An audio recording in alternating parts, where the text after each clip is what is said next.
Cube करना है concrete, 1 metre cube concrete करना है, तो क्या 1 मीटर क्यूब ही सीमेंट सैंड और एग्रीगेट को मिलाना पड़ेगा? नहीं, 52% ज्यादा। तो जब अगर 1 मीटर क्यूब कंक्रीट करना है तो 52% ज्यादा इतना मीटर क्यूब कंक्रीट लेना पड़ेगा, सीमेंट सैंड एग्रीगेट, है ना। अब इतना meter cube total volume, dry volume जिसे बोलते थे, 1 मीटर क्यूब वेट वॉल्यूम है मेरा, ड्राई वॉल्यूम उससे ज्यादा लेना पड़ेगा। सीमेंट को ड्राई में ना लोगे तो ज्यादा लोगे, तो टोटल वॉल्यूम इतना, सीमेंट का टोटल रेशियो 7 और सीमेंट का पार्ट 1, कितना वॉल्यूम आएगा? 6 पॉइंट नहीं, इसको नहीं, इसका वॉल्यूम बताइए ना, 217 इतना आया। अब नंबर ऑफ बैग में तो 0.0347 ऐसे कुछ आता है, तो इस तरह से कर सकते हो। तो इसको कितना आएगा? 6 पॉइंट कितना आता है? 38। अब ऑप्शन के हिसाब से सिलेक्ट करो, 6 हो जाएगा, 6 हो जाएगा, ठीक है, कोई कंफ्यूजन नहीं ना। चलिए आगे चलते हैं। अब देखिए, the profit of contractor in doing rate analysis can be assumed 10%। The unit of payment of brick work in cement motor, cement motor में अगर ब्रिक वर्क कर रहे हो तो क्या यूनिट ऑफ पेमेंट? तो जिस यूनिट में कोई भी वर्क मेजरमेंट होता है उसी यूनिट में पेमेंट होता है। कुछ एक्सेप्शन में भी है। तो अभी तो हम ब्रिक वर्क की बात कर रहे हैं, तो क्या होगा? क्या रनिंग मीटर में करते हैं? क्या स्क्वायर मीटर में करते हैं ब्रिक वर्क का?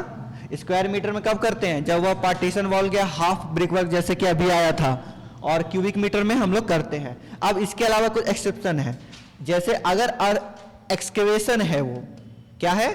एक्सकवेशन है, यानी जो वर्क बहुत ही मास अमाउंट में किया जाता है। जैसे अब यही सेप्टिक टैंक बना रहे थे, तो सेप्टिक टैंक में मिट्टी कितना सारा निकाले, लेकिन बाकी काम तो कम कम ही किए थे, तो मिट्टी बहुत ज्यादा वॉल्यूम में होता है। तो हम लोग इसका मेजरमेंट तो मीटर क्यूब में करते हैं, लेकिन इसका पेमेंट जो करते हैं वो 100 मीटर क्यूब के हिसाब से करते हैं, मतलब परसेंट मीटर क्यूब में करते हैं, मतलब परसेंट क्यूबिक मीटर में करते हैं। एक्सकवेशन इन एक्सकवेशन हो गया, एक्सकवेशन इन फिलिंग हो गया, एक्सकवेशन इन कटिंग हो गया, या फिर स्टोन को मतलब तोड़ रहे हैं, पहाड़ को तोड़ा जा रहा है, तो वॉल्यूम में तोड़ा जाएगा ना, तो बहुत बड़ा वॉल्यूम में तोड़ा जाता है, तो वहां पर भी मेजरमेंट इसमें होगा, लेकिन पेमेंट किस में होगा? परसेंट मीटर क्यूब के हिसाब से। परसेंट मीटर क्यूब मतलब 100 मीटर क्यूब के हिसाब से, कि 100 मीटर क्यूब का इतना पैसा। जैसे हम लोग के घर में जो बालू आता है वो कैसे आता है? पर ट्रैक्टर, यही ना आता है, पर ट्रैक्टर। और एक ट्रैक्टर में 2.83 मीटर क्यूब वॉल्यूम होता है, तो वहां पे 2.8 मीटर क्यूब के हिसाब से कर रहे हैं, ऐसे बोलेंगे, 2.8 मीटर क्यूब के हिसाब से पेमेंट कर रहे हैं।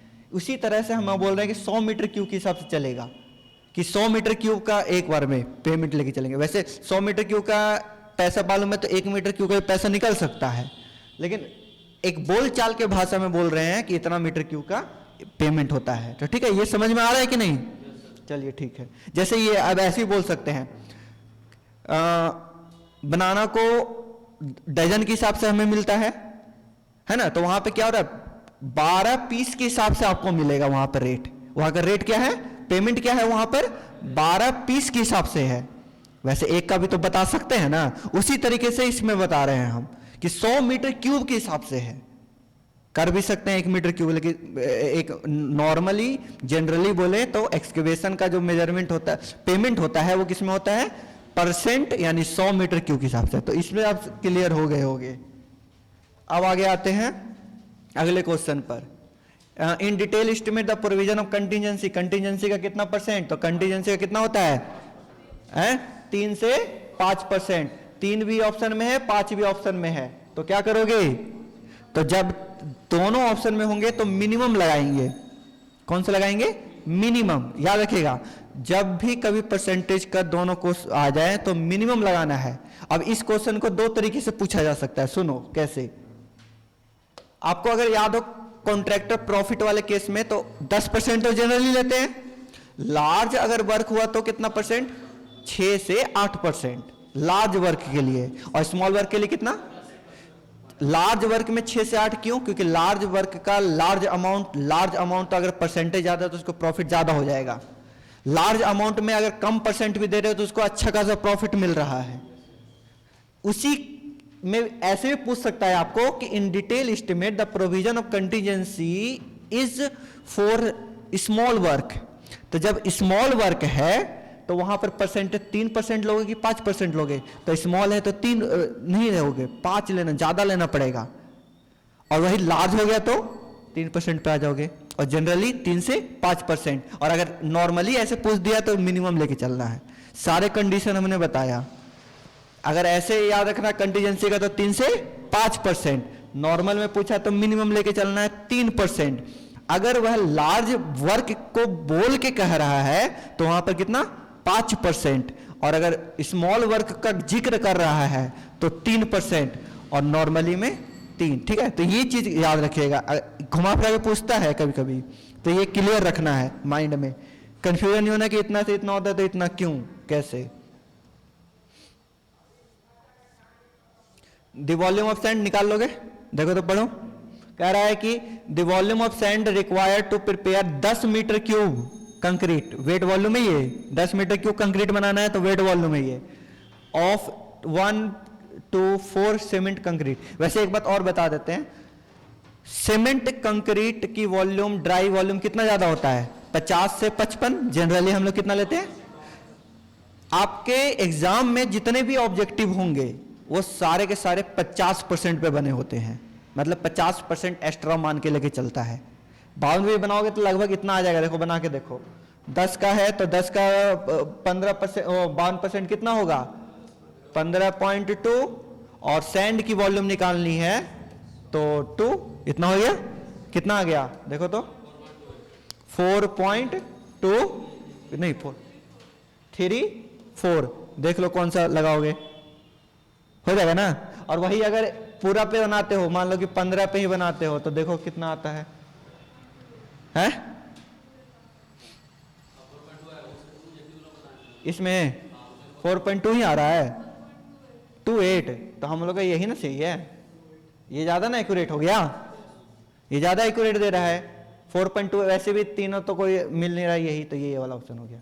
ठीक है, ये 55 पे बना दिया होगा लगता है, क्योंकि 50 से 55 होता है ना, कौन सा लेके बनाया क्या पता, लेकिन एवरेज हम ले लेंगे तो हम एग्जैक्ट उसके पास पहुंच जाएंगे। 55 पे बना हुआ है, हाँ तो याद है कि 50 से 55 दोनों में हो सकते हैं। कंफ्यूजन नहीं ना है, होना भी नहीं चाहिए। चलिए आगे आते हैं। Total tools and plant charge is of gross estimate is amount. तो टूल एंड प्लांट्स के लिए 1 से 1.5% लेते हैं। परसेंटेज जितने भी लिखवाए हुए देख, contingency, tool and plant, work charge, establishment, water charge, contractor profit, centage charge, departmental charge जिसे बोलते हैं 10%, 10 से 15% होता है। चलिए तो इसका कितना हो गया? 1 से 1.5% हो गया। चलिए आगे। द टोटल लेंथ, अब यहां देखो, the total length of a cranked bar through a depth d, depth में होता है ना डी, जो d at 45 degree in case of beam of effective length L. तो क्या होगा length? Total length of cranked bar, जो क्रैंक्ड बार उसमें दे रहे हैं उसका टोटल लेंथ क्या होगा जब वहां पर डेप्थ जो है, जो इफेक्ट, ये जो बार क्रैंक्ड जो डेप्थ है वो डी है और 45 डिग्री पे क्रैंक किया गया है, तो क्या होगा लेंथ? तो एल तो हो गया इसका effective length, normal length, plus दोनों तरफ का बेंड, दोनों तरफ का क्या बेंड। अब याद होगा एक्चुअली में 4.2 ही आया था, हम उसको क्या लेके चलते थे 45, ताकि 45 डिग्री पे 45, यही ना। तो 4.2 आया था, तो कभी कभी ऑब्जेक्टिव में भी 4.5 ही दिया हुआ हो सकता है। तो क्या हो जाएगा? बी हो जाएगा कि ये हो जाएगा कि ये कब होगा? जब एक ही तरफ क्रैंक किया गया है, लेकिन ये तो बीम है ना, तो बीम में दोनों तरफ होंगे क्रैंक, ये बीम और ये बीम यहां पे दोनों तरफ क्रैंक किए होंगे, तो दो लेंथ जुड़ेगा। डी, खाली डी, डी, और डी क्या होता है याद है? जो बेंट हुआ बार उसका सेंटर से लेकर बॉटम वाला सेंटर तक का। ठीक है, तो ये भी हो गया क्लियर। आगे बार बेंडिंग शेड्यूल बताए हैं, बारहवीं शेड्यूल क्या होता है, तो लिस्ट होता है बार का, जो भी किसी, कितना होता है ये कोड, ये होता है 25/02/1963। याद रखिएगा, ये क्वेश्चन जो है वो कंपटीशन के एग्जाम में भी बहुत बार पूछा गया है। 25/02/1963 के अकॉर्डिंग हम लोग बार बेंडिंग शेड्यूल बनाते हैं। Bar bending schedule is summary या list of bar used in RCC component, चाहे वह बीम हो या आपका स्लैब हो या कोई कॉलम हो। ठीक है ना, लिखा हुआ कोड लिखा हुआ है, कोड नहीं लिखा हुआ है, कोड लिखवाए होंगे जरूर, देखो लिख लीजिए कोड, वहीं पे लिख लीजिए, वहीं पर बोले भी नहीं थे, बोले होंगे जरूर उस समय।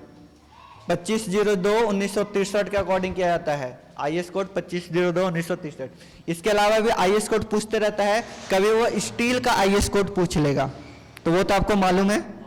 इसमें भी स्टील का आईएस कोड भी पूछ लेता है, और या फिर आरसीसी का आईएस कोड, आरसीसी का 456, स्टील का 800 और इसका the volume of cement required to prepare 100 meter cube, इतना का कंक्रीट। सीमेंट का वॉल्यूम पूछ रहा है, निकाल के बताइए जल्दी से। 100 मीटर क्यूब कंक्रीट कर रहा है, तो सीमेंट का वॉल्यूम, बैग नहीं पूछा है, वॉल्यूम पूछा है, तो वॉल्यूम तक ही सीमित होंगे रहेंगे। 100 मीटर क्यूब कंक्रीट में कितना सीमेंट लगेगा बताइए जल्दी से।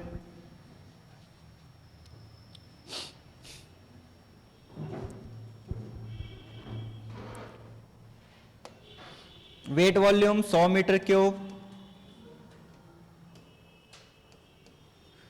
ड्राई वॉल्यूम 152% अगर ज्यादा हो रहा है तो 152, टोटल वॉल्यूम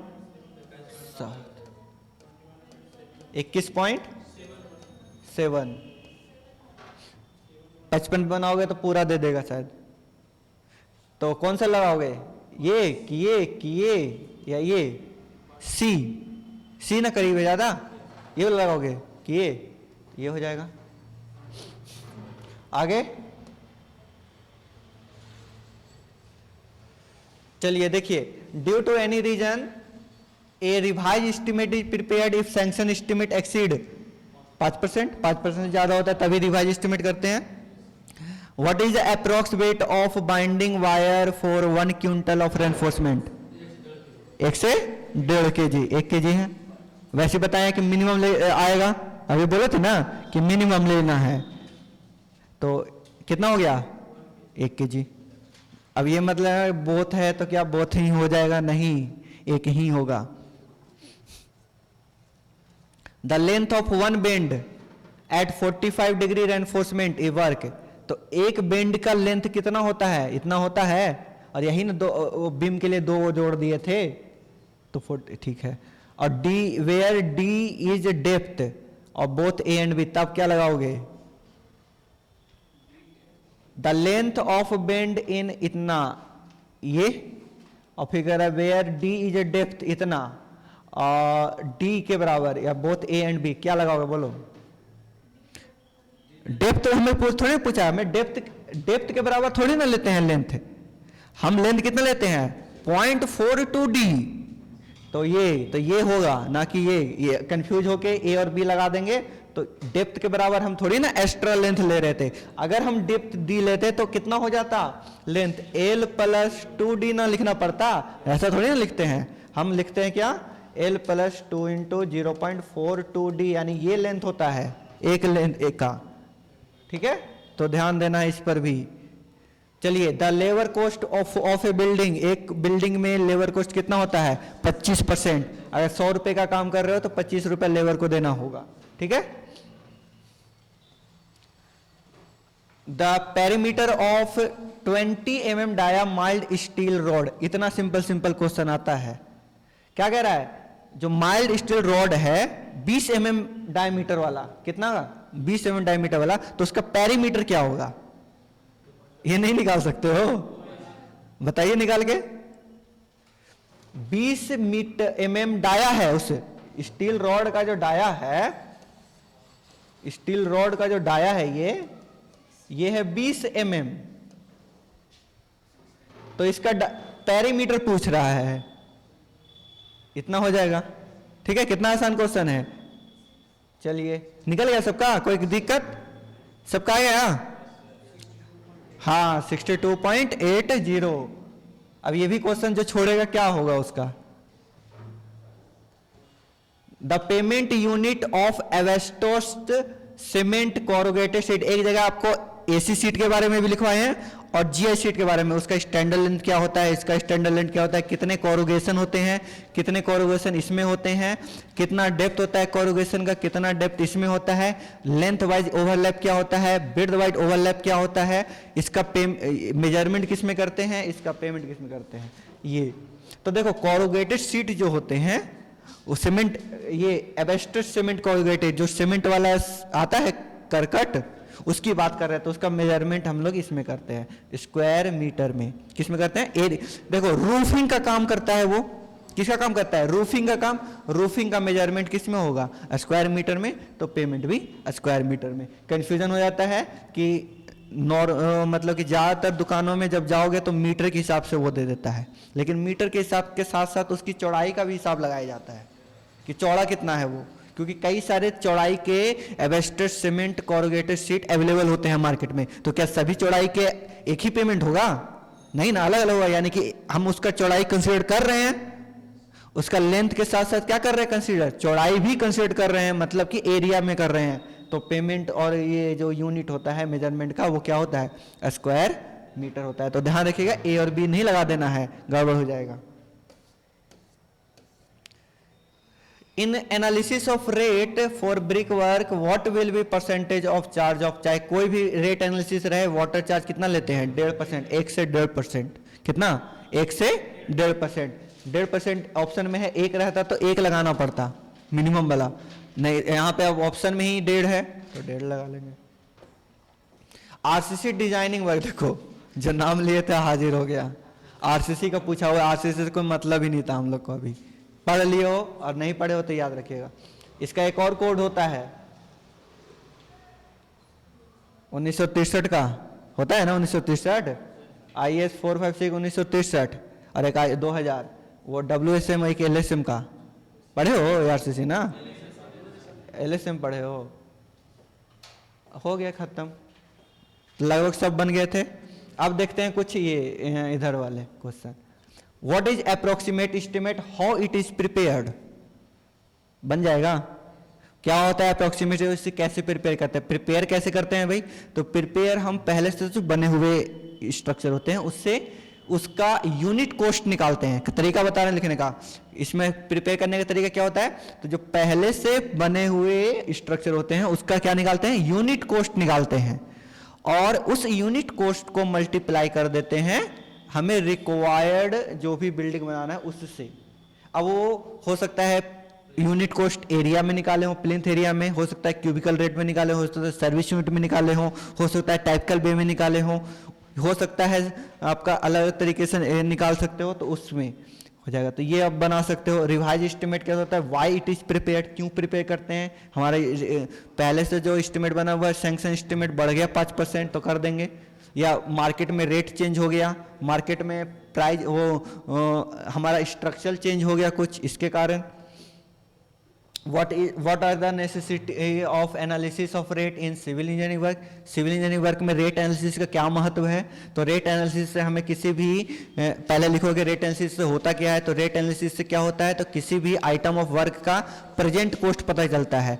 चूंकि मार्केट में प्राइस चेंज होने के कारण आइटम के प्राइस भी चेंज होते रहते हैं, इस वजह से हमें प्रेजेंट कॉस्ट पता करने के लिए रेट एनालिसिस करने की आवश्यकता होती है। ठीक है, तो ये हो गया। ज्यादा ये नहीं कि 4 नंबर पूछा है तो हम एक पेज भरे, हमें बस मतलब समझा देना है।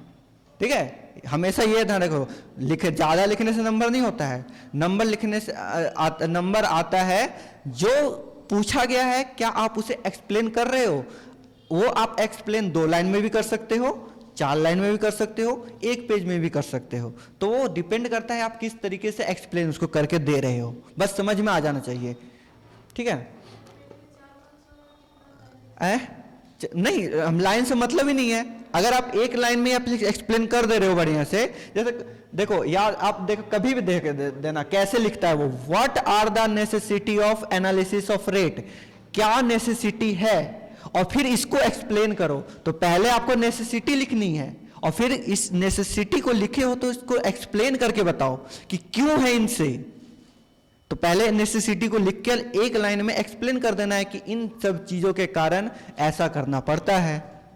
ये हो गया तरीका लिखने का। देखो पूछ क्या रहा है और जवाब क्या देना है वो इस क्वेश्चन में ही रहता है। जैसे और देखो यहां पे, what is revise estimate, revise estimate क्या होता है, and how it is prepared, इसको प्रिपेयर कैसे करते हैं, हाउ इट इज प्रिपेयर्ड कैसे करते हैं, क्यों करते हैं, नहीं sorry, by it is prepared, इसको क्यों किया जाता है। तो पहले रिवाइज एस्टिमेट के बारे में लिखो, हो गया ये 2 नंबर। अब इसके अलावा अगर नहीं लिखोगे तो 2 नंबर लेके छोड़ देगा। वाई इट इज प्रिपेयर्ड का आंसर दोगे तब वो आगे जाके 2 नंबर और देगा। ठीक है, ऐसे हर एक में देखना टुकड़ों में, क्योंकि व्हाट इज अप्रोक्सीमेट 2 लाइन में हो गया तो क्या 2 लाइन में 4 नंबर तो नहीं देगा, तो इसलिए अगला लाइन पूछा है व्हाट इज अप्रोक्सीमेट 2 नंबर का, फिर पूछा है हाउ इट इज प्रिपेयर्ड, कैसे प्रिपेयर किया जाता है 2 नंबर का, तब मिला के 4 नंबर मिलेंगे। तो इन पूरे का आंसर देना, ये नहीं कि खाली अप्रोक्सीमेट लिख दिए और हो गया, नहीं, पूछा जो क्वेश्चन है उसका आंसर दो, अपने आप आपका बन जाएगा 4 नंबर का। आपको ना कम लिखना पड़ेगा ना ज्यादा लिखना पड़ेगा, उतना कम बन जाएगा, जितना पूछा गया उतना में। और देखो आगे बताते हैं, कंपेयर द ट्रेपेजॉइडल, ये ट्रेपेजॉइडल और ये प्रिज्मोइडल, ट्रेपेजॉइडल यानी कौन सा, mean area sectional method, mean area method था। तो ये दोनों के बारे में कंपेयर कर देना है, ठीक है, उसके बाद कर दोगे ना, हाँ, नहीं तो फिर ये वाला कर देना जो करने का मन हो, क्योंकि उसमें उतना लिखवाया गया नहीं है इसलिए।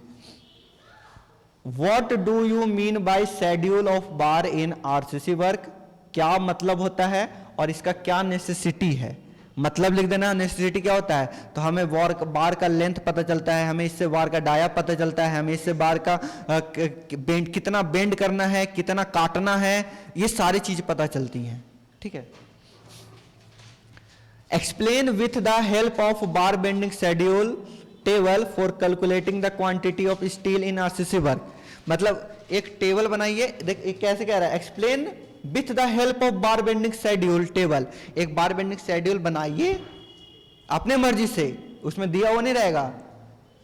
एक बार बेंडिंग शेड्यूल बनाना, चाहे वो बीम का बना लो चाहे वो स्लैब का बना लो, एक सिंपल सा बना लेना है, और उसके जरिए किस तरीके से लेंथ को निकालते हैं वो लेंथ निकाल के दिखा दो, अपने मन से डेटा लेना है।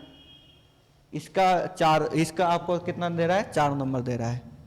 खुद से आपको टेबल बनाना है और उन टेबल में जैसे मान लो बीम का बनाया तो बीम में लॉन्गिट्यूडनली बॉटम बार, टॉप बार, अगर क्रैंक बार दिखाया तो क्रैंक बार और स्टीरअप, तो लॉन्ग बार, वो जो लेंथ वाला बार है उसका लेंथ कैसे निकलेगा, तो लिखोगे नीचे लेंथ ऑफ बार बॉटम बार, तो उसका लेंथ निकालो उसी टेबल से, उसके बाद उसी टेबल से टॉप बार का, उसी टेबल से क्रैंक बार का निकाल के, उसी टेबल से स्ट्रिप का निकाल के दिखा देना है। ये हो गया। या तो आप डायरेक्ट इसका नेसेसिटी और क्या मतलब होता है ये लिख दो, या फिर एक्सप्लेन कर दो कैसे कैसे उससे निकालते हैं लेंथ।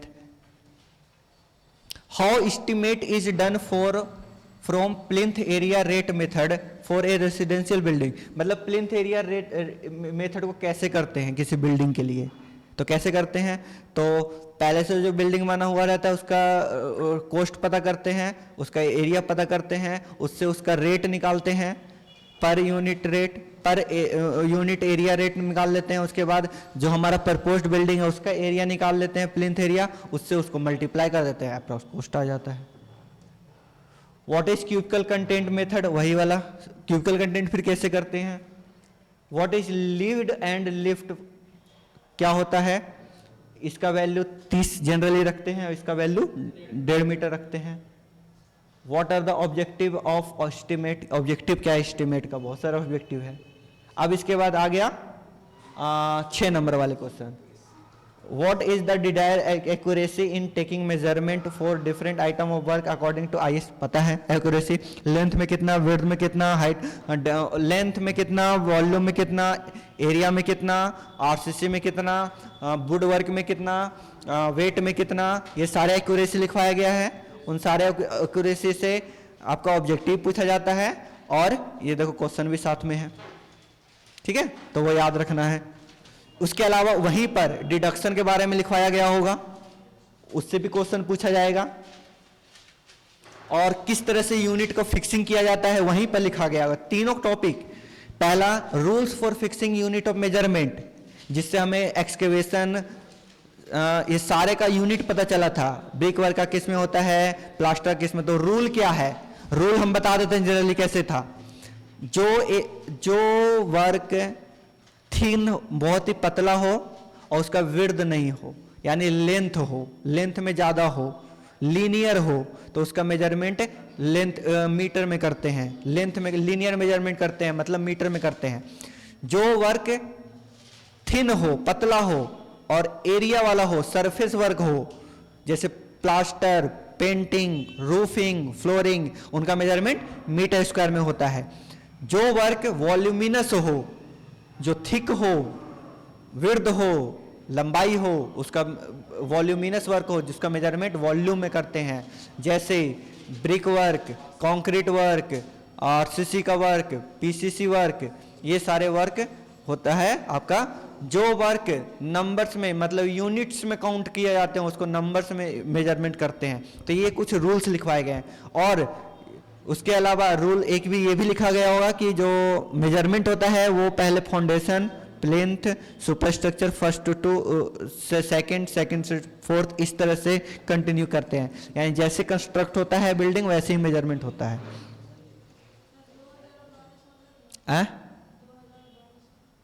नहीं 2000 कुछ नहीं है, वो गलत लिखा हुआ है। 2000 कोई कोड ही नहीं है, ये जो है ना 1200 ही है, 2000 कोड नहीं है, गलत लिखा हुआ है। आगे देखिए, ये हमारे पास ड्राइंग दिया गया, ये ड्राइंग दिया गया है, 2 रूम है, 1 बरामदा है, और इससे इसको पूछ रहा है, देखो कैसे, अब कैसे काम करना है वो ध्यान देना। पूछा find out the quantity of given item of work from 2 room building as per figure, ये हो गया क्वेश्चन। उसके बाद पूछा excavation of earthwork in foundation, और ये क्वेश्चन 6 नंबर का है। इसका जो एक्सकेवेशन निकालोगे, सिर्फ एक्सकेवेशन इन फाउंडेशन कितने नंबर का, 6 नंबर का। तो क्या करोगे, इस क्वेश्चन का जब आंसर लिखोगे तो इसके लिए एक मेजरमेंट शीट बनेगा। मेजरमेंट शीट में ये सारे का एक्सकेवेशन निकालोगे, सिर्फ क्या निकालोगे, एक्सकेवेशन निकालोगे, और उसका टोटल क्वांटिटी आएगा, वहां पे स्टॉप कर देना है, टोटल क्वांटिटी लिख के, और उस मेजरमेंट शीट को क्या करना है, स्टॉप कर देना है। और उस मेजरमेंट शीट के नीचे जो आइटम आपने निकाला है, कई सारे स्टेप में निकला होगा, long wall, short wall, other wall, बरामदा, प्लिंथ, ऐसे करते करते बहुत सारा करके टोटल क्वांटिटी आया होगा। अब टोटल क्वांटिटी के बाद उस मेजरमेंट शीट को क्या करना है, स्टॉप कर देना है। मतलब एक क्वेश्चन के लिए एक मेजरमेंट शीट, एक आइटम के लिए एक मेजरमेंट शीट, कब, जब एग्जाम दे रहे हो तब। और उस मेजरमेंट शीट के नीचे जस्ट उसी का एब्स्ट्रैक्ट लिखना है, मतलब एक ही क्वांटिटी का एब्स्ट्रैक्ट होगा। क्या लिखोगे, अर्थवर्क इन एक्सकेवेशन कितना मीटर क्यूब आया, तो इतना मीटर क्यूब आया, ठीक है, कितना मीटर क्यूब आया, इतना मीटर क्यूब आया। तो एक क्वेश्चन के लिए एक मेजरमेंट शीट और एक एब्स्ट्रैक्ट शीट बनाना है। अब उसके बाद अगला क्वेश्चन देखो क्या पूछा, और में ही पूछा है, और का देख लो, और ये रहा, estimate cement concrete in foundation as per figure. तो अगर इस क्वेश्चन को बना रहे हो तो इसके लिए क्या बनेगा, एक मेजरमेंट शीट बनेगा, सारा का सारा क्या निकालोगे, सीमेंट कंक्रीट, सिर्फ सीमेंट कंक्रीट निकालोगे। टोटल क्वांटिटी आने के बाद स्टॉप कर देना है उस मेजरमेंट शीट को, और उसके नीचे इसका क्या करना है, एब्स्ट्रैक्ट लिख देना है। एब्स्ट्रैक्ट में क्या लिखोगे, उसी का क्वांटिटी लिख देना है।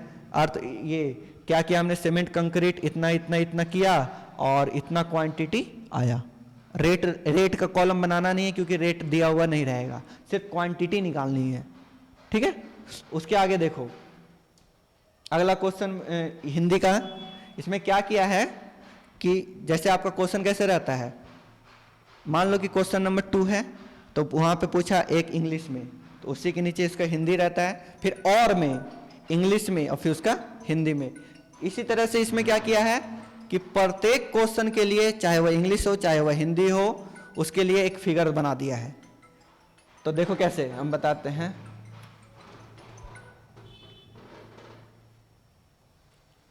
8वां नंबर क्वेश्चन इंग्लिश में, तो इसका फिगर, अब अगला हिंदी में होगा इसी का, देखो हिंदी, इसका फिगर वही क्वेश्चन है। अब उसके बाद इसका और आएगा, और आया इसका फिगर, फिगर वही है, फिगर आपको अलग अलग नहीं देगा, वही वाला फिगर रिपीट कर रहा है। अब इसका भी हिंदी आएगा अगला, और का भी हिंदी देगा, और का हिंदी, इसका भी फिगर। यानी एक क्वेश्चन अभी यहां पे खत्म हुआ है, अब 9वां क्वेश्चन अब आया है। ठीक है, आपकी सुविधा के लिए, क्योंकि बार बार पेज ना पलटना पड़े, जहां क्वेश्चन जो क्वेश्चन बना रहे हो वहीं पे फिगर है, तो अच्छी बात है ना। पहले एक फिगर देता था और क्वेश्चन लगातार रहते थे, एक फिगर पीछे रहेगा या फिर अलग से सीट दे देता था फिगर का, लेकिन अब ऐसा नहीं। अब प्रत्येक को हुआ क्या था कि पहले एक बार हम लोग के समय ही जब फिगर आया था तो काफी छोटा आ गया था और उससे डायमेंशन अच्छे से दिख नहीं रहा था।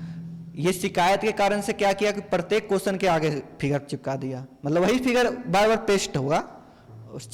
आगे देखो क्या पूछा, estimate first class brick work in first class brick work in cement motor in foundation, foundation and plinth में सीमेंट मोटार करना है, मतलब ब्रिक वर्क करना है। तो यही फिगर से फाउंडेशन और प्लिंथ का सारा ब्रिक वर्क निकालना है। एक ही इस क्वेश्चन का आपका क्या क्वेश्चन नंबर लिखे, आंसर लिखे, आंसर में क्या करना, आपका सीट बनाना है, मेजरमेंट सीट, वहां पे सारी क्वांटिटी निकालनी है, सबकी नहीं। इस क्वेश्चन को बना रहे तो इस क्वेश्चन में जो पूछा है उसी की क्वांटिटी निकालना है। टोटल करने के बाद इसका एब्स्ट्रैक्ट तैयार कर दो, खत्म क्वेश्चन। यानी प्रत्येक क्वेश्चन के लिए बार बार आपको क्या बनाना है, मेजरमेंट सीट और एब्स्ट्रैक्ट सीट, क्योंकि हर एक क्वेश्चन अलग अलग पूछा हुआ है। 9वें का इसका हिंदी में, अब इसका और का इंग्लिश, और में क्या पूछा है, सैंड फिलिंग का वॉल्यूम पूछ रहा है, कर लोगे? इसका हिंदी भी देखो। अब 10वां क्वेश्चन आया, फर्स्ट का ब्रिक वर्किंग सुपर स्ट्रक्चर। देखो हम बता देते हैं, कोई भी फिगर आएगा तो पहला चीज पूछता है excavation, concrete, foundation of plinth में ब्रिक वर्क, सुपर स्ट्रक्चर में ब्रिक वर्क, सैंड फिलिंग, और इससे ज्यादा पूछने का तो डीपीसी। इसके अलावा कुछ नहीं पूछता। उसके अलावा पूछेगा तो बाकी अब रेट, अब और भी तो चैप्टर थे, रेट एनालिसिस पढ़ना है, अर्थ वर्क पढ़ना है, तो उसके लिए क्वेश्चन कहां रखेगा, सब यही पूछ देगा तो ठीक है। तो कम से कम 4 से 5 क्वेश्चन उससे रहेगा, और 4 से 5 क्वेश्चन भी ऐसे रहेगा कि पहले क्वेश्चन में ही दूसरा क्वेश्चन का और में रहे दूसरा, उसके बाद उसके और में, यानी कि मुश्किल से 3 क्वेश्चन पूछता है और 3 क्वेश्चन के और में कर करके, जैसे अभी 10वां 8वां आया था, 9वां आया था, 10वां आया। 10वां में पूछ दिया फर्स्ट का brick work in cement motor super structure में, अब इसका और में क्या रखा है, तो और में डीपीसी जरूरी थोड़ी ना है कि डीपीसी ही हो। लिंटल, आरसीसी लिंटल को पूछा है कि डोर विंडो पर कितने आरसीसी लिंटल, कितनी क्वांटिटी में आरसीसी लिंटल प्रोवाइड किए गए हैं। सिर्फ डोर विंडो का आरसीसी लिंटल पूछा है, यानी कि आरसीसी स्लैब भी निकालने लगे। जो क्वेश्चन पूछा रहेगा वही निकालेंगे ना, हाँ इतना निकाल। अब आरसीसी लिंटल निकालोगे, मेजरमेंट शीट उसके लिए अलग, क्वांटिटी आने के बाद उसका एब्स्ट्रैक्ट। तो ये तरीका होना है बनाने का, ऐसे बना के आओगे बहुत अच्छा। टाइम 4 घंटे का रहेगा एग्जाम। कोई कहे कि 3 घंटा पूरा हो गया तो लड़ने लगिएगा, ठीक है, क्योंकि 4 घंटे का एग्जाम में आपको डिस्क्रिप्शन में देख सकते हैं, स्टार मार्क में करके वहां 4 घंटे का दिया हुआ रहेगा। चलिए आगे क्वेश्चन 11 नंबर अब आने वाला है, आ गया। अब आ रहा है रेट देखो क्या लिखा है, analysis the rate for PCC. अब देखो कभी हो सकता है ऐसा 1:6 का पीसीसी, बोलिए नहीं ना। इन फाउंडेशन एज्यूम सुटेबल रेट। देखो अब क्वेश्चन समझो कैसे दे, रेट एनालिसिस कह रहा है पीसीसी का और उसके नीचे फिगर दिया है, कुछ मतलब है फिगर से, लेकिन क्यों मतलब है, देखो पीसीसी, फाउंडेशन का पीसीसी देखना, फाउंडेशन का पीसीसी कहीं भी देखो, कहीं मिल रहा है फाउंडेशन का पीसीसी 1:3:6। सिर्फ इस चीज के लिए ये फिगर दे दिया था। क्या बोला है, analysis the rate for PCC. ये गलती है, गलत है ना, पीसीसी कभी ऐसा होता है 1:6 में, हमेशा 3 चीज से बनता है, सीमेंट, सैंड और एग्रीगेट। ये रेशियो गलत है। आगे लिखा है इन फाउंडेशन एज्यूम सुटेबल रेट, नीचे फिगर दिया, फिगर भाई किस लिए तुम दिए हो, तो यहां पे इसलिए दिया था खाली कि ये है फाउंडेशन वाला, तो ये रेशियो से बनाना है। वैसे भी देखो 1:3:6 यहाँ से यही होगा, 1:6:12 का नहीं होता है, तो 1:3:6। तो पीसीसी का रेट एनालिसिस करना है, सुटेबल रेट एज्यूम करना है। अब बताओ कि आप अगर 10 बच्चे एग्जाम दे रहे हो तो क्या एक जैसा एज्यूम करोगे रेट? तो हम यही ना बोले थे कि रेट आप कुछ भी लो, तरीका जो होना चाहिए वो सेम हो जाए, सबका अलग अलग आ सकता है। एज्यूम रेट एज्यूम करना है, आप मार्केट रेट एज्यूम करो, ठीक है।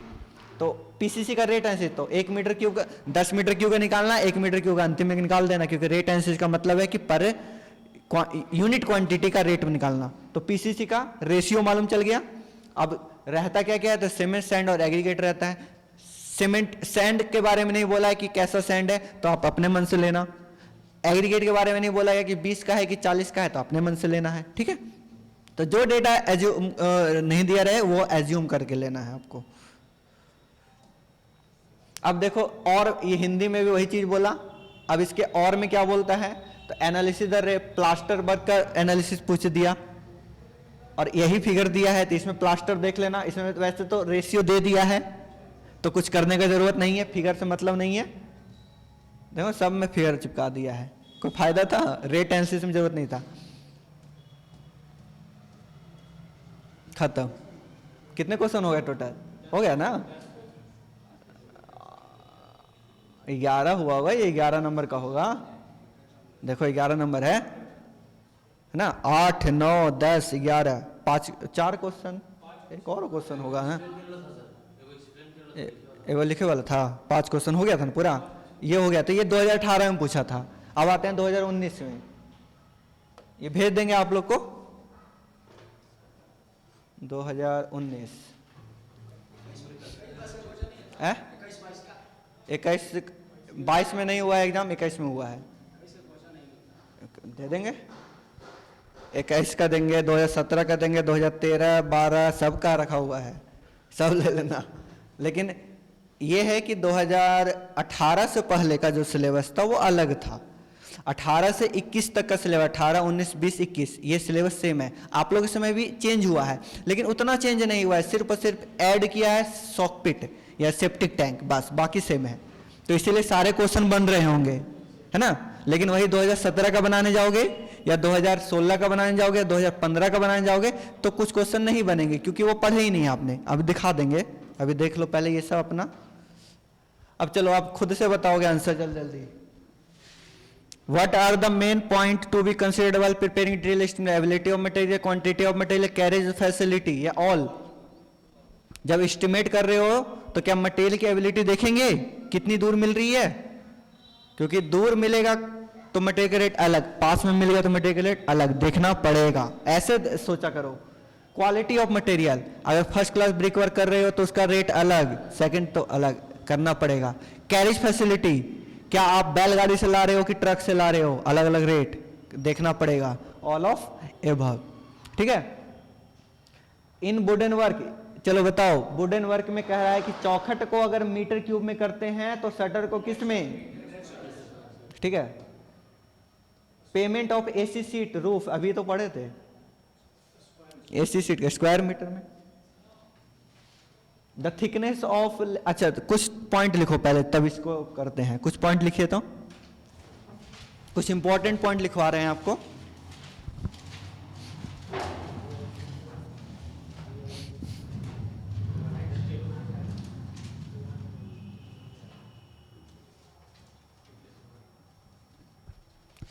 बाइंडिंग वायर समझ रहे हैं, किसका बात कर रहे हैं? बाइंडिंग वायर, क्या बाइंडिंग वायर? जो रेनफोर्समेंट हम बिछाते हैं तो उसको बांधते हैं पतले से वायर से, और उसे हम लोग बोलते हैं बाइंडिंग वायर। बाइंडिंग वायर अलग अलग मोटाई का आता है। बाइंडिंग वायर क्या होता है? अलग अलग मोटाई का आता है। बाइंडिंग वायर की मोटाई, क्योंकि अगर मान लो कि 20-20 mm के रॉड हैं तो नॉर्मल वायर से नहीं बांध पाओगे, मोटा वायर चाहिए उसके लिए, ठीक है। तो जो बाइंडिंग वायर आता है उसकी मोटाई को नापने के लिए गेज का यूज करते हैं। किसका यूज करते हैं? गेज का। क्या करने के लिए? जो बाइंडिंग वायर आता है उसकी मोटाई को नापने के लिए, कि वो पतला है कि वो मोटा है, इस चीज को नापने के लिए हम गेज का यूज करते हैं। और बाइंडिंग वायर के लिए गेज जो है वो हम 18 से 20 तक का यूज करते हैं। 18 गेज से लेकर 20, नाम ही है 18 गेज, 20 गेज। 18 mm या मिलीमीटर में नहीं है, सेंटीमीटर में नहीं है, नैनोमीटर में नहीं है, सिर्फ 18 गेज और 20 गेज। तो 18 से 20 गेज तक का। वैसे बोला गया है कि बाइंडिंग वायर हम लोग 16 गेज से लेकर 20 गेज तक का यूज करते हैं, 16 गेज से 20, लेकिन जनरली 18 से 20 का ही यूज किया, 18 यूज करते हैं या फिर 20 यूज करते हैं, सॉरी 16 से 22 से। बाइंडिंग वायर जो हम लोग बांधने के लिए यूज करते हैं वो या तो 16 गेज का रहेगा, 16 गेज से 22 गेज तक का हम लोग यूज करते हैं। और जनरल जो वर्क होता है, जैसे हम लोग बिल्डिंग बना रहे हैं या फिर नॉर्मल कोई वर्क हो रहा है, तो वहां पर हम लोग या तो 18 गेज का यूज करेंगे या फिर 20 गेज का यूज करते हैं। 16 गेज का अलग अलग कंडीशन में यूज किया जाता है, जैसे बहुत पतला हो जाएगा तो बहुत पतला वायर, जहाँ पे पतले पतले हम रॉड को बांध रहे हैं वहाँ पे पतला वायर। मोटा वायर जैसे ब्रिज में बांधना हो तो ब्रिज में और मोटे वायर की जरूरत पड़ेगा, तो वहाँ पे 22 वाला यूज करना पड़ेगा। नॉर्मल में 18 या फिर 20 यूज करते हैं, या तो 18 यूज करो या फिर 20। तो वही लिखवा रहे हैं, लिखेगा पहला point, the gauge of binding wire, the gauge of binding wire used in reinforcement, the gauge of binding wire used in reinforcement,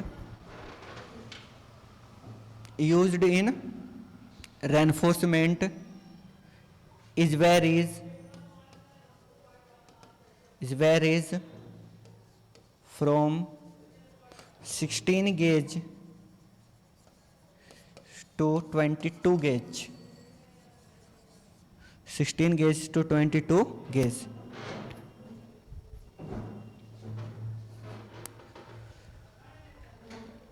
आगे नीचे में लिखिएगा इसी में, generally 18 gauge and 20 gauge are used, generally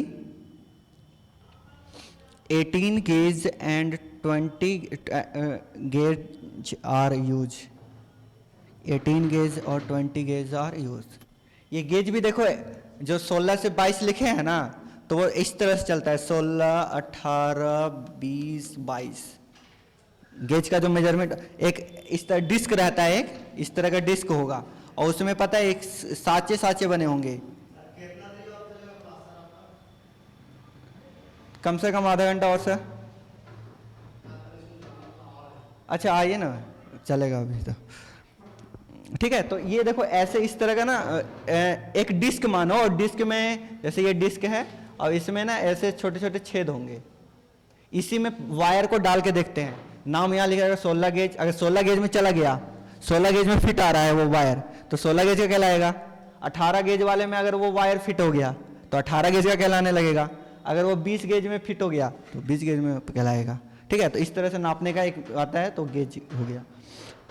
आगे लिखिएगा, अब देखिए व्हाइट वॉशिंग करते हैं, पुताई सुने हो, पुताई होता है चूने का, है ना, चूने का पुताई होता है, या फिर व्हाइट वॉशिंग करते हैं, या फिर जो सेम जिसको बोलते हैं सेम कर रहे हैं। तो जब 100 मीटर स्क्वायर अगर आपको सेम करना है, कितना 100 मीटर स्क्वायर सेम करना है, तो 10 केजी का जरूरत पड़ेगा। 10 केजी मतलब 10 मीटर स्क्वायर को करना है तो 1 केजी का जरूरत पड़ेगा। अगर मान लो चूने से कर रहे हो तो 10 मीटर स्क्वायर अगर पेंटिंग कर रहे हो चूने से, तो 1 केजी चूने का जरूरत पड़ेगा आपको, ठीक है। एक कोट के लिए, कितने कोट के लिए? एक कोट के लिए। दूसरे कोट के लिए कितना? 5 केजी, और इसके लिए 15 केजी पड़ेगा। 2 कोट के ना 15, क्योंकि सेकंड कोट जब होगा तो पहले कोट में मटेरियल ज्यादा लगता है। जब पहली बार पेंट करते हैं ना, पुताई करते हैं, तो पहली बार मटेरियल ज़्यादा लगता है, उसके बाद कम लगता है, तो फिर 15 हो जाता है। 2 कोट के लिए 15 और 1 कोट के लिए कितना एरिया में? 100 मीटर। तो अभी लिखिएगा अगला point, for one coat of white washing, for one coat of white washing, 1 quart of white washing, 10 kg lime is required, 10 kg lime is required, in 100 meter square, 10 kg lime is required in 100 meter square, full stop. अब देखिए AC sheet और GI sheet के बारे में जानते हैं, कोई दिक्कत है नहीं ना। अब जो एसी सीट और जीआई सीट होता है तो कोई कोई क्या करता है, पेंट कर देता है। क्या करते हैं, पेंट करते हैं। जैसे एसी सीट में ज़्यादा किया जाता है, एसी नहीं सॉरी जीआई सीट में, क्योंकि जीआई सीट का बना होता है वो वेदर से एक्सपोज होकर इस पर जंग लगने लगता है, तो इसको पेंट वेंट कर सकते हैं।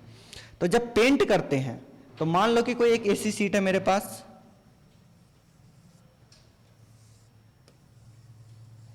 इसी तरीके का होगा ना, ये होगा इसका लेंथ, ये होगा इसका विड्थ, इससे इसका निकाल लोगे एरिया, और इसी एरिया पे क्या करना है, पेंट करना है।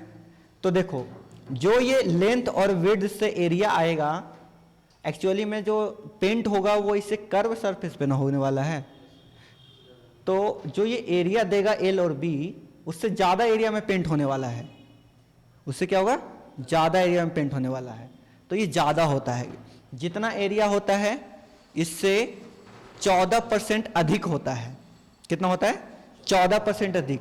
जीआई सीट के लिए, जीआई सीट के लिए 14% अधिक होता है, और एसी सीट के लिए यह 21% अधिक होता है। जीआई सीट के लिए 14% अधिक होता है, और यह एसी सीट के लिए 20% अधिक होता है। एसी सीट के लिए कितना, 20% अधिक होता है। और सेमी कोरुगेटेड सीट भी आते हैं, जो कि मतलब बहुत कम कोरुगेटेड रहता है, एकदम लगभग ना के बराबर।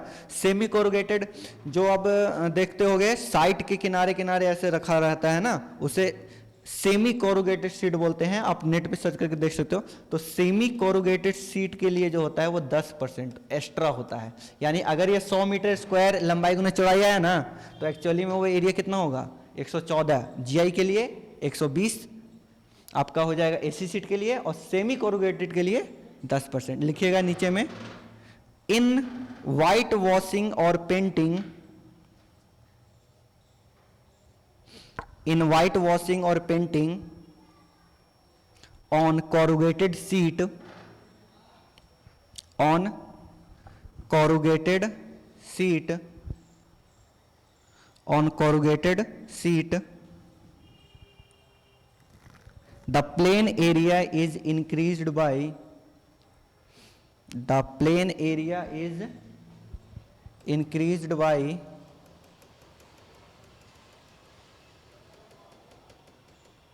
यहां से लिखिएगा इस तरह से, फॉर जीआई सीट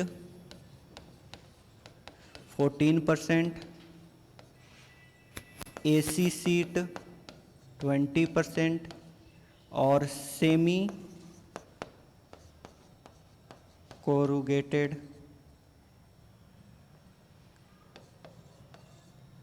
सीट में 10%। 10%, ये तीनों लिख लीजिएगा। टिकवुड जानते हैं, सागवान का पेड़, उसका जो टिम्बर होता है वो बहुत अच्छा होता है, सबसे अच्छा होता है। ठीक है, टिकवुड का जो टिम्बर होता है, वुड होता है, वो सबसे अच्छा होता है। हम उससे डोर, विंडो और कोई फर्नीचर बनाते हैं तो बहुत लंबे समय तक टिकता है। जनरली उसकी लाइफ होती है 40, ऐसे बताए हैं, तो वही लिख लीजिए, the life of teak wood for door और window is usually 40 year. The life of teak would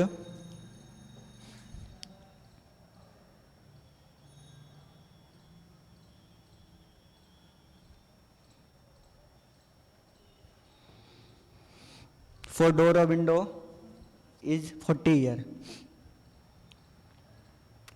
आप कहीं एक्सकेवेशन कर रहे हो, आप ध्यान दीजिए यहाँ पर।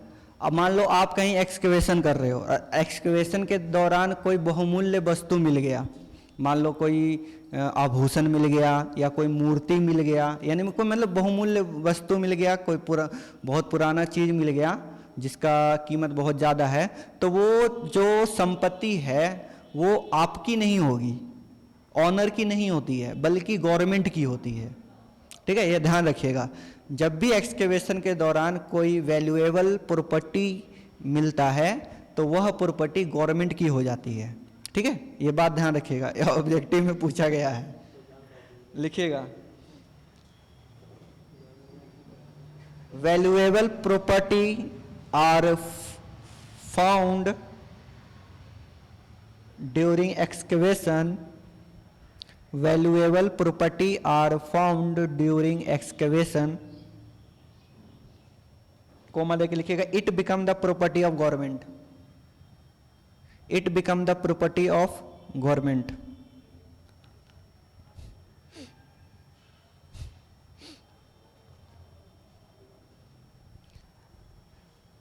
जब भी आप कहीं फिलिंग कर रहे हो, फिलिंग का मतलब समझते हैं, मिट्टी को भरना, आप सैंड फिलिंग भी कर सकते हो, अर्थ फिलिंग भी करते हो। जहां भी हम अर्थ फिलिंग करते हैं, तो जब अर्थ फिलिंग करते हैं, मान लो कि हमें इतना डेप्थ तक अर्थ फिलिंग करना है, इतना कोई गड्ढा है उसको हमें भरना है, ये मान लो 1 मीटर है, तो हम मिट्टी को लाके डायरेक्ट इसमें भर नहीं देंगे। हम क्या करते हैं, लेयर बाय लेयर भरते हैं ताकि वह अच्छे से कॉम्पैक्ट होता है। ऐसा नहीं होगा कि आप पूरा एक बार में लाएं और भर दिए और फिर कॉम्पैक्ट कर रहे हैं। तो जब एक बार में हम पूरा भर के कॉम्पैक्ट करेंगे, मान लो कि ये इतना बड़ा पिट है और हमने इसे मिट्टी लाया, इतना भर दिया और इसको कॉम्पैक्ट कर रहे हैं, तो जब कॉम्पैक्ट करोगे तो इसका जो आपका इफेक्ट है वो नीचे तक नहीं होगा, यानी इधर ये वाला सॉइल कॉम्पैक्ट नहीं होगा, बल्कि ऊपर वाले लेयर तो कॉम्पैक्ट हो जाएगा, लेकिन नीचे में जो मिट्टी आपने पहले वो रहा वो कॉम्पैक्ट नहीं होता है। इसलिए हम क्या करते हैं कि जो भी पिट होता है उसमें हम लेयर बाय लेयर मिट्टी को भर के कॉम्पैक्ट करते हैं। पहले लेयर भरा, फिर इसको कॉम्पैक्ट किया, फिर दूसरा लेयर भरा, इसको कॉम्पैक्ट किया, तीसरा लेयर भरा, इसको, क्योंकि एक बार में कॉम्पैक्ट करोगे तो ऊपर वाला मिट्टी तो कॉम्पैक्ट होगा, नीचे वाले पे इफेक्ट आएगा ही नहीं कॉम्पैक्शन का। ठीक है, तो ये सॉइल में आपने पढ़ा होगा कॉम्पैक्शन एंड कंसोलिडेशन में। तो इसलिए जब हम फिलिंग करते हैं तो ये 10 सेंटीमीटर से 20 सेंटीमीटर के लेयर में करते हैं। जब भी अर्थ फिलिंग करोगे, जब भी मिट्टी को भरोगे कहीं, तो आप 10 से 20 सेंटीमीटर के लेयर में भर के कॉम्पैक्शन करते हुए भरोगे, और नहीं तो फिर वो क्या होगा, धीरे धीरे धंसेगा। इसी को लिखिएगा,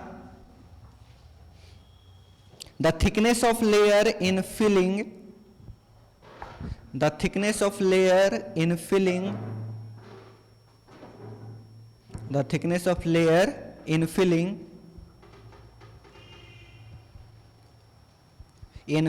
the trench, trench माने गड्ढा या पिट भी बोल सकते हो, filling the trench by soil should be 10 centimeter to 20 centimeter, should be 10 centimeter to 20 centimeter, 10 centimeter to 20 centimeter. अब सुनिए, ये हो गया आपका सिलेबस का बात, इतना अभी तक। अब कुछ बातें जो हम बताएंगे वो सिलेबस का नहीं है, लेकिन कभी कभी क्या होता है कि ऑब्जेक्टिव में आ जाता है। ठीक है, क्योंकि पहले के सिलेबस में ये चीज इंक्लूड था, इसलिए कभी कभी ये क्वेश्चन आ जाते हैं। अब सुनिएगा हम क्या बता रहे हैं। एस्टिमेटिंग आप क्या जानते हो, तो एस्टिमेटिंग जो बनने से पहले जो उसका कॉस्ट पता करते हैं कि कितने में बनेगा, उसे हम एस्टिमेटिंग कहते थे। लेकिन अगर कोई स्ट्रक्चर बन गया और अगर कोई अगला आदमी उसे खरीदना चाहता है या फिर उसको बेचना चाहता है, तो उस समय उसका वैल्यू लगाया जाता है। क्या लगाते हैं, उससे उसको मार्केट प्राइस निकालते हैं। क्या निकालते हैं, मार्केट प्राइस निकालते हैं। उस समय वह टेक्निक कहलाता है वैल्यूएशन। वो टेक्निक क्या कहलाएगा, वैल्यूएशन। दोनों कंडीशन में उसका कॉस्ट ही निकल रहा है, लेकिन एक तो बनने से पहले कि कितने में बनेगा, और एक बनने के बाद उसकी वैल्यू, उसकी मतलब कि उपयोगिता बताते हैं, तो उसे हम बोलते हैं वैल्यू लगाना, वैल्यूएशन कहलाता है वो। क्योंकि ये वैल्यूएशन जो है डिपेंड करता है उसकी डिमांड कितनी है, उसकी सप्लाई कितनी है, वो किस लोकेशन में है। क्योंकि देखो 10 लाख का बिल्डिंग एक जंगल में बना दो और 10 लाख का बिल्डिंग एक बाईपास पे बना दो, किसका वैल्यू ज्यादा? क्यों? क्योंकि वहां पे उसका डिमांड ज्यादा, उसकी सप्लाई ज्यादा, उस पर रेंट बहुत सारे मिल सकते हैं, और उसका क्या कहते हैं, उसका लोकेशन अच्छा है, उसमें सारी सुविधाएं उपलब्ध है, नज़दीक में अस्पताल मिलेगा, नज़दीक में स्कूल मिलेगा, वाटर सप्लाई मिलेगा, तो इससे उसमें डिमांड उसका ज़्यादा हो गया, उसका डिमांड कम है तो वैल्यू उसका कम लगेगा। ये टेक्निक कहलाता है वैल्यूएशन कहना। ठीक है, ये चीज़ समझ में आया। कोस्ट और प्राइस में डिफरेंस होता है। कोस्ट यानी एक्चुअल उसको कितना, मतलब कि उसका कोस्ट का मतलब है कि किसी चीज़ को बनाने में कितना पैसा एक्चुअल हमने खर्च किया। प्राइस क्या होता है, तो प्राइस मतलब कि जब वो मार्केट में जाता है उस पर कई सारे टैक्स वगैरह लग जाता है, प्रॉफिट वगैरह ऐड हो जाता है। जैसे मान लो कि एक पेन को बनाना, तो मान लो एक पेन 5 रुपये मिलता है, तो क्या कंपनी 5 रुपये में बनाई होगी? नहीं, मान लो कि 1 रुपये बनाई होगी। अब उसके ऊपर टैक्स लगा, प्रॉफिट लिया, तब जाके उसको होलसेलर को उसको मिला होगा मान लो 4 रुपये में। फिर उसके बाद हो सकता है कि अगला दुकान आपको 5 रुपये में दे, तो कुछ प्रॉफिट उसने भी ऐड किया। तो जो 5 रुपये वाला प्राइस है वो कहलाएगा उसका प्राइस। 5 रुपये वाला जो कॉस्ट आया ना, रुपया जो आया वो उसका प्राइस कहलाया, और जो जितना बना था 1 रुपये में वो उसका कॉस्ट है। तो कॉस्ट में जब प्रॉफिट या लॉस होने लगता है तब वो क्या बन जाता है? प्राइस बन जाता है। और वैल्यू क्या है? तो वैल्यू उसकी डिमांड पे डिपेंड करता है। कॉस्ट फिक्स है, प्राइस डिफरेंट हो सकते हैं, वैल्यू घट या बढ़ सकता है, वैल्यू घट या बढ़ सकता है। हो सकता है आज ये बिल्डिंग है, यहां पे मान लो किसी वजह से जंग छिड़ गया या फिर बाढ़ आ गया, इसका अगर 1 करोड़ प्राइस है, वैल्यू है, तो जब ऐसा कंडीशन जंग छिड़ गया या वॉर हो गया या बाढ़ आ गया, तो क्या वही प्राइस 1 करोड़ ही वैल्यू रहेगा? घट सकता है। या हो सकता है कि 1 करोड़ अभी वैल्यू है, इधर और बढ़िया बढ़िया मॉल वगैरह लग जाए, स्टेडियम बन गया बगल में, तो इसका वैल्यू हो सकता है 2 करोड़ हो जाए, बढ़ जाए, घट भी सकता है और बढ़ भी सकता है। लेकिन जो इसको बनाने में पैसा लगा, कॉस्ट जो लगा, वो घट रहा है बढ़ रहा है? अगर 15 लाख में बनाए तो 15 लाख का 15 लाख जिंदगी भर रहेगा वो। ठीक है, तो ये कुछ टर्म है। अब देखिए, जब भी कोई बिल्डिंग बनाया जाता है, मान लो कि 10 लाख का बिल्डिंग बनाए, तो जैसे जैसे इसका समय, एक इसका लाइफ पीरियड होता है, किसी भी बिल्डिंग का एक लाइफ पीरियड होता है, और जैसे जैसे समय गुजरते रहता है तो उसका डेप्रिसिएशन होने लगता है। जैसे एक बिल्डिंग नया नया बनता है तो कितना अच्छा लगता है देखने में, समय गुजरने के बाद में कहीं कहीं दीवार में क्रैक हो रहा है, कहीं वहाँ पर पेंटिंग हट गया, कहीं क्रैक हो गया, कहीं टूट रहा है, कहीं फूट रहा है, बियर टियर यूज हो रहा है, इन सब के कारण उसमें क्या होता है? डेप्रिसिएशन होता है, कमी होता है। कमी को कहते हैं डेप्रिसिएशन होना। तो ये डेप्रिसिएशन होता है, और डेप्रिसिएशन होने के बाद जब उसका लाइफ पीरियड खत्म हो गया, तो डेप्रिसिएशन का लाइफ पीरियड खत्म हो गया तो कुछ ना कुछ तो मटेरियल बचा है ना वहां, उसे हम बोलते हैं, उस मटेरियल के प्राइस को बोलते हैं स्क्रैप वैल्यू। क्या बोलते हैं? Scrap value. उसको डिसमेंटल करके, जैसे मान लो कि आपने, एक सिंपल सा एग्जांपल, बिल्डिंग को रिलेट कर लेना इससे। एक मान लो कि आपने बाइक खरीदा, 1.5 लाख का बाइक खरीदा, आपने 10 साल चलाया, तो क्या वही प्राइस पे आप बेचते हो? कुछ कम करके बेचते हो। जितना कमी हुआ वो उसका डेप्रिसिएशन। क्या? डेप्रिसिएशन। जितने लास्ट में आपको जितना वैल्यू मिला वो उसका वैल्यू कहलाया। अब कई समय यूज करने के बाद वो पूरा एकदम खत्म हो जाता है, अब वो यूज करने लायक नहीं बचा, उसका लाइफ पीरियड खत्म हो चुका है, वो बाइक चलाया नहीं जा सकता है, उसका यूज नहीं किया जा सकता। ऐसा आता है ना कि लाइफ टाइम चलते रहता है। एक समय होता है कि जब उसका लाइफ टाइम खत्म हो जाता है, तो जब खत्म हो जाता है तो हम क्या करते हैं? उसको तोड़ मड़ोड़ के कबाड़ी को बेच देते हैं, तो वहां से कुछ वैल्यू मिलता है, वहां से कुछ प्राइस मिलता है, उसे हम बोलते हैं स्क्रैप वैल्यू। एक कंडीशन ये भी हो सकता है कि जब उसका लाइफ पीरियड खत्म हो गया, उसको हमने तोड़ा नहीं, उसका हमने क्या किया? तोड़ा नहीं, और उसका जो जैसा था वैसा ही हमने उसको बेच दिया। जिस कंडीशन में था, लाइफ पीरियड खत्म हो चुका है, उसको तोड़े नहीं हमने अलग अलग नहीं किया, उसका टायर वैसे ही है, मतलब सब चीज़ वैसे ही है, इंजन वगैरह सब ऐसे ही है, और उसको हमने जाके बेचा। उस समय वही वैल्यू साल्वेज वैल्यू कहलाता है, विदाउट डिसमेंटलिंग। जब किसी भी बिल्डिंग का लाइफ पीरियड खत्म हो जाता है और उसको हमने तोड़ा नहीं और उसको बेचा, तो वो वैल्यू कहलाता है साल्वेज वैल्यू। और अगर हमने तोड़ के बेचा, मतलब मटेरियल को बेचोगे, तो हम कहते हैं उसको scrap value, without dismantling salvage value, after dismantling, हाँ, लेकिन दोनों में लाइफ पीरियड खत्म हो चुके हैं, दोनों कंडीशन में लाइफ पीरियड खत्म, यानी एक बिल्डिंग था लाइफ पीरियड 20 साल था, तो 20 साल के बाद वैसे खड़े के खड़े हमने बेच दिया, साल्वेज वैल्यू मिलेगा, तोड़ के बेचा तो स्क्रैप वैल्यू मिलेगा।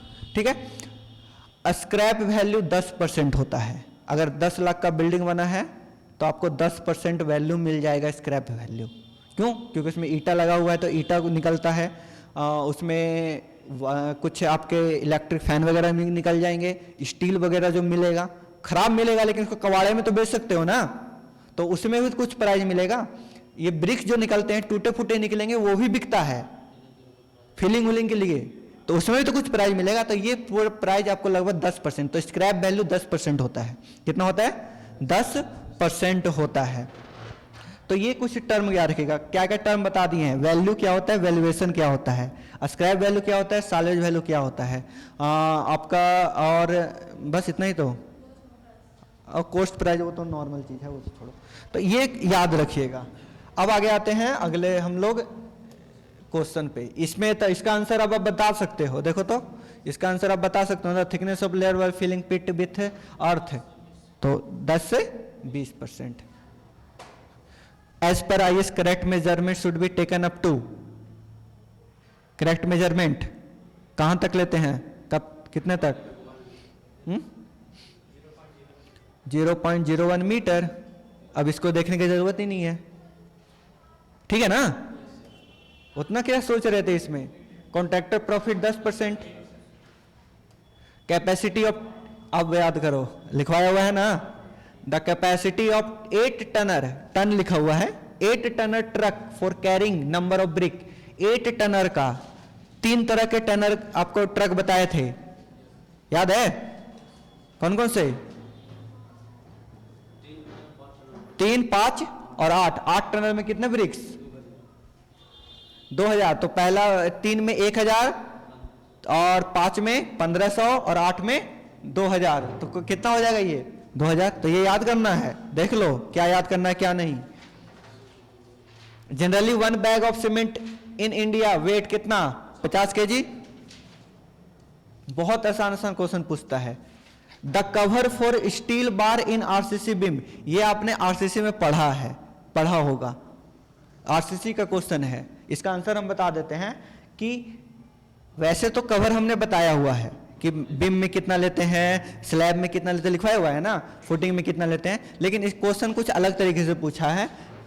बीम में कवर कितना देते हैं?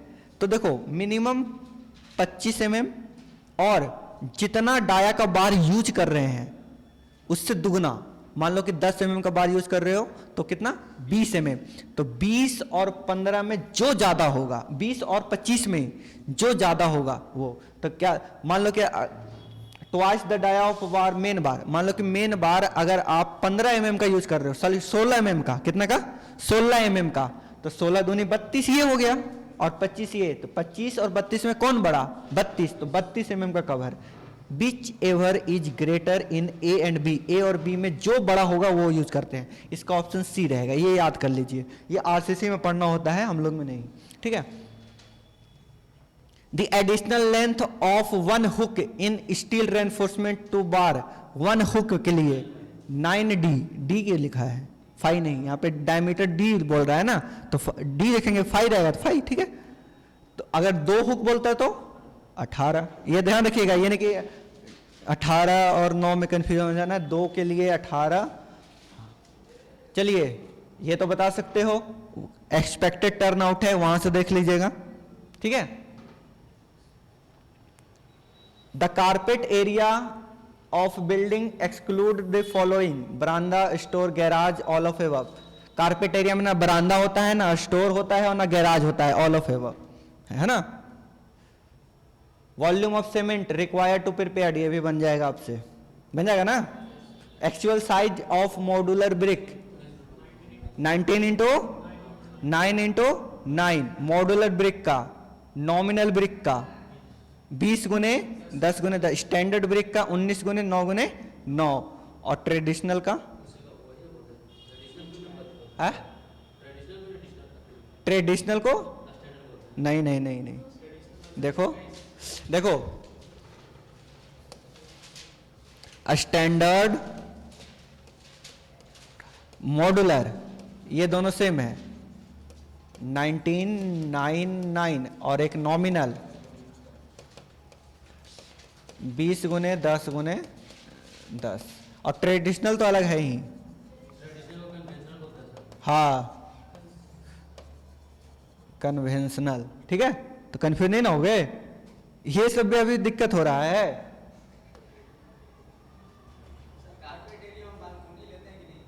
कारपेट एरिया में बालकोनी कैसे, उसमें रहते हो? कारपेट एरिया का मतलब रहने वाला, हम उसमें रहते नहीं, हम उसमें कुछ समय के लिए खड़े होकर अपना मतलब कि एयर ले रहे हैं भले, वो अलग चीज है। रहने के लिए मतलब हम रहने के लिए जैसे रूम में का जो एरिया है उसमें हम रहते हैं, हम बरामदा में भी नहीं रहते हैं, हम स्टोर रूम में रहते हैं, रहने के पर्पज से जो यूज करते हैं। Amount of lime required for 1 coating, अभी लिखवाए हैं 10 कीजिए, 2 कोट होता तो 15 kg। The payment of unit steel in grill work, steel का मेजरमेंट हमें हमेशा वेट में करना होता है, वेट में होगा। Reinforcement bar should be tied with SNG, binding wire annealed with gauge of, कौन सा गेज? 18 या 20 हम लोग जनरली यूज करते हैं, होता 16 से 22 तक है, तो जनरली का हम लोग लगाएंगे 18 है नहीं 20 होगा, तो ये 20 वाला होगा, ठीक है। 20 16 से 22 तक यूज करते हैं, 18 20 हम लोग जनरली यूज करेंगे, 18 है नहीं 20 लगेंगे, लगा देंगे, ठीक है। प्रोविजन फॉर सैनिटरी वर्क कितना परसेंट? सैनिटरी वर्क के लिए 8% लिखवाया गया होगा, याद करिए। Water supply and sanitary work के लिए कितना? 8%। अब बताओ 10 है, 15 है, 25 है, 35 है, कितना लगाओगे? 10 लगाओगे। The approximate cost of complete labour वाला, चलो ठीक है। कंटिजेंसी 3, 5, 8, 10, 3%। पढ़ लो। स्मॉल प्रोजेक्ट 5 होगा, बताया था ना कि ऐसा भी क्वेश्चन आ सकता है, 5 होगा। और भी था नहीं ना, चलिए इसे पढ़िए। ये सब तो बहुत आसान सा, देखो इसमें और आसान आसान क्वेश्चन पूछा गया। एस्टिमेटिंग का एम क्या है, मतलब पर्पस क्या है? प्लिंथ एरिया एस्टिमेट क्या है, एक्सप्लेन करना है। How is abstract sheet different from measurement sheet? Draw the format of both, है ना आसान। एब्स्ट्रैक्ट शीट मेजरमेंट शीट से अलग कैसा है, कैसे अलग है? इसमें मेजरमेंट डायमेंशन नहीं होते हैं, इसमें डायमेंशन होता है ना। इसमें रेट होता है, इसमें रेट नहीं होता है। इसमें अमाउंट होता है, इसमें अमाउंट नहीं होता है ना। तो हो गया ये डिफरेंस। और draw the format of both, दोनों का फॉर्मेट बनाना है, पता है वो format. Right the purpose of rate analysis, differentiate between carpet area plinth area. Plinth area carpet area building construction पढ़े होगे ना, उससे लिख देना है। What do you mean by lead and lift in earthwork? 2 method of building estimate, 2 method है building estimate का, long wall, short wall, centre line method, लिख दो। The provision are made for sanitary work, water supply, electrification, percentage लिख के आ जाना है खाली। Sanitary work के लिए और वाटर सप्लाई के लिए 8%, इलेक्ट्रिफिकेशन वर्क के लिए 8%, खत्म। क्या बोल रहा है? What provision? 8% प्रोविजन, हो गया खत्म। लैंग्वेज में लिख दो, उससे ज्यादा नहीं लिखना है, इतना ही नंबर मिलेगा आपको। सोच रहे हो कि नहीं उतना नंबर, इसी कितना 2019 वाला है ना, 2019 वाले में एक लड़का लगता है कि 67 नंबर लाया था शायद, 67, तो इसी में नंबर लाया है। और 18 में तो नहीं लाया था, लेकिन 2020 में एक लड़का लाया था 66, और फिर 2021 में का नहीं मालूम, 21 का नहीं मालूम, 21 का हम पूछे ही नहीं थे। जैसे यहाँ पे इस समय छुट्टी हो रहा है, उस समय भी छुट्टी हो जाता था ना, तो उतना टाइम नहीं मिलता था।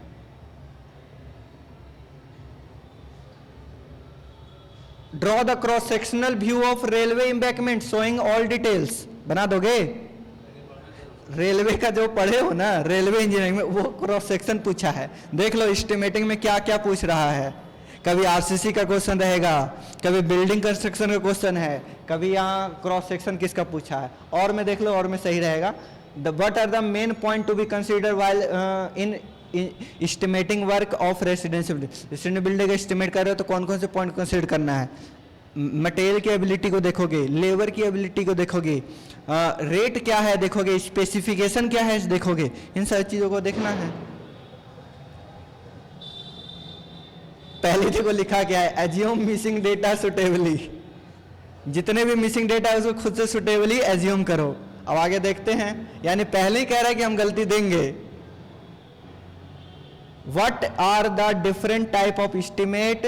Describe one of them. Approx, detail, सभी को टाइप लिख देना है। अप्रोक्स का भी टाइप, डिटेल का, इसमें से किसी को एक एक्सप्लेन करना है। ठीक है। What are the borrow pit? Borrow pit क्या होता है? जहां से मिट्टी को उठाते हैं। Explain with sketch.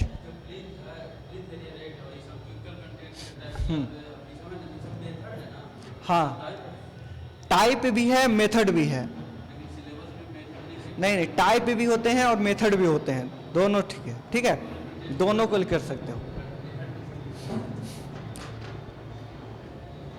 एनालाइज, देखिए, analyse the rate of for first class brick work in cement motor in foundation, assume suitable rate. हो जाएगा।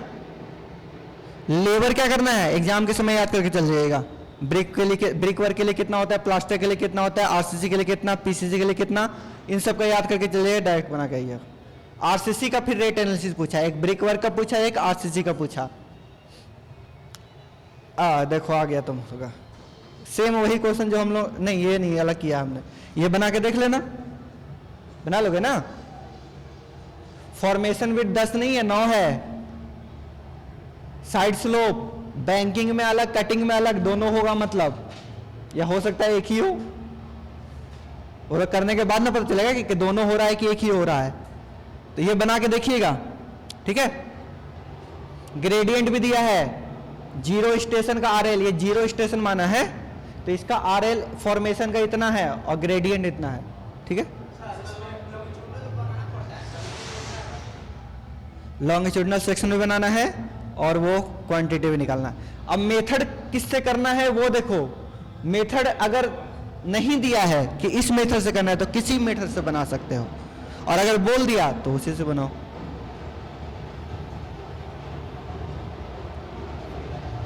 अब खाली पढ़ो, अब बताना कि बनेगा कि नहीं बनेगा।